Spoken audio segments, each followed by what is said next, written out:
Hello students, हम लोग third chapter लेके चल रहे हैं। थर्ड चैप्टर में जो टॉपिक अभी तक चर्चा करते आ रहे हैं, इंडिफरेंस कर्व्स।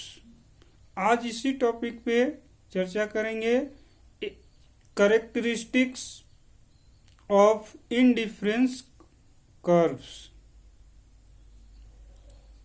उदासीनता वक्रों की विशेषताएं या उदासीनता वक्र की क्या विशेषताएं, इस पे चर्चा करेंगे। उदासीनता वक्र की कुल 8 विशेषताएं हैं, जो इस प्रकार है। पहला है, उदासीनता वक्र बाएं से दाएं नीचे गिरता हुआ होता है। दूसरा,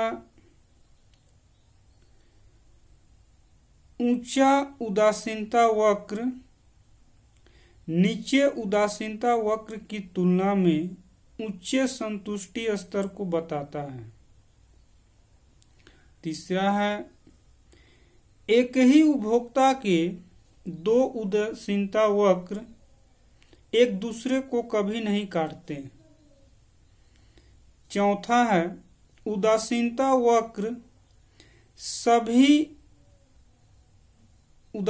वक्र कभी भी किसी अक्ष को स्पर्श नहीं करते हैं।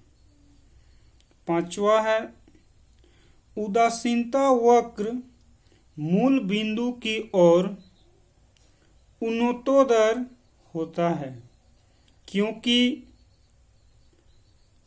मार्जिनल रेट ऑफ सब्स्टिट्यूशन घटती हुई होती है। छठा है, उदासीनता वक्रों का समांतर होना आवश्यक नहीं है। पूर्ण स्थानापन्न वस्तुओं में उदासीनता वक्र समांतर होते हैं। सातवां है, उदासीनता वक्र की वक्रता दो वस्तुओं के मध्य स्थानापन्नता एवं पूरकता के अंश को बताती है। आठवां है, उदासीनता वक्र गोलाकार भी हो सकता है। तो इस तरह से उदासीनता वक्रों की 8 विशेषताएं हैं। इसी विशेषताएं पे वो वक्र बनी हुई होती है, उसकी आकृति होती है, जो इसी 8 विशेषताएं पे निरूपण किया हुआ होता है। तो अब हम लोग पहला जो विशेषता है उस पे हम लोग चर्चा करते हैं। पहला बोलता, उदासीनता वक्र बाएं से दाएं नीचे की ओर गिरता हुआ होता है। यानी जो उदासीनता वक्र होता है वो बाएं से दाहिन के ओर नीचे गिरता हुआ होता है। यानी जो इसका आकृति होगा वो ऊपर से बाईं की ओर से होके दाईं ओर होते हुए नीचे की ओर झुकता हुआ गिरता है। दूसरा है, ऊंचा उदासीनता वक्र नीचे उदासीनता वक्र की तुलना में उच्च संतुष्टि स्तर को बताता है। जो भी उपभोक्ता के विभिन्न संयोगों से प्राप्त सीमांत उपयोगिताएं होती है, वो एक निश्चित क्रमानुसार प्राप्त होती है और उसके मदद से ये वक्र तैयार किया जाता है। तो उदासीनता वक्र जो ऊपर से बाईं से दाईं की ओर गिरता है, तो बाईं ओर का सबसे ऊपर का जो पॉइंट होता है वो उपभोक्ता की संतुष्टि को प्रकट करता है।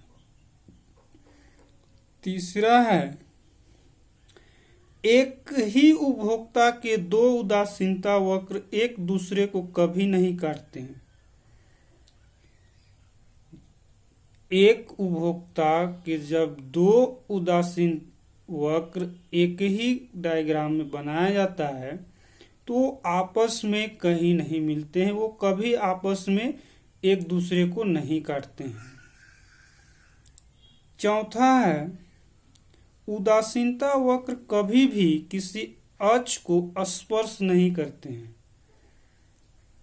उदासीनता वक्र कभी भी किसी भी अक्ष को कहीं नहीं टच करता है, कहीं नहीं स्पर्श करता है। पांचवा, उदासीनता वक्र मूल बिंदु की ओर उन्नतोदर होता है।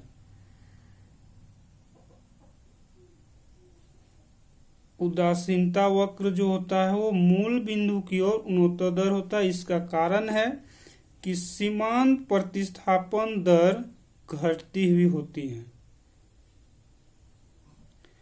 छठा, उदासीनता वक्रों का समांतर होना आवश्यक नहीं है।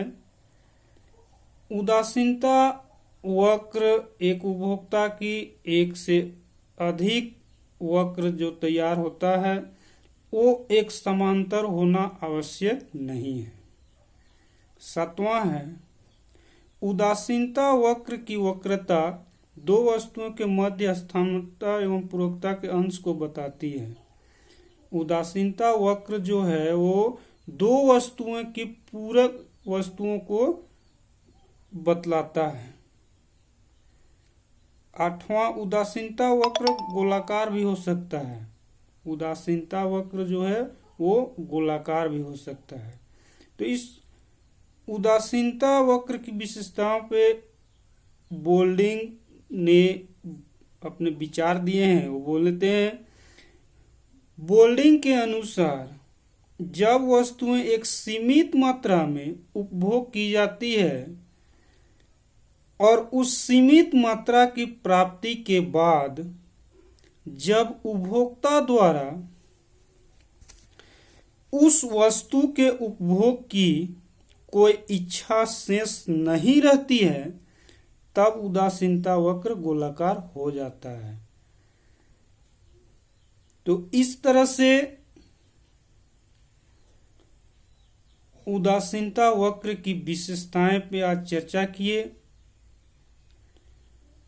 इसके 8 विशेषताएं हैं। अंतिम विशेषता जो है उदासीनता वक्र गोलाकार भी हो सकता है। इसके व्याख्या में बोल्डिंग ने अपने मत दिए हैं कि कैसे उदासीनता वक्र गोलाकार हो सकता है। तो इस तरह से आज हम लोग इस टॉपिक के कैरेक्टरिस्टिक्स विशेषता पे इतना ही चर्चा करते हैं। अगले वीडियो में फिर एक नए टॉपिक के साथ चर्चा करेंगे, डिस्कस करेंगे। आज के लिए इतना ही डिस्कस करते हैं, इतना ही रखते हैं। Thank you.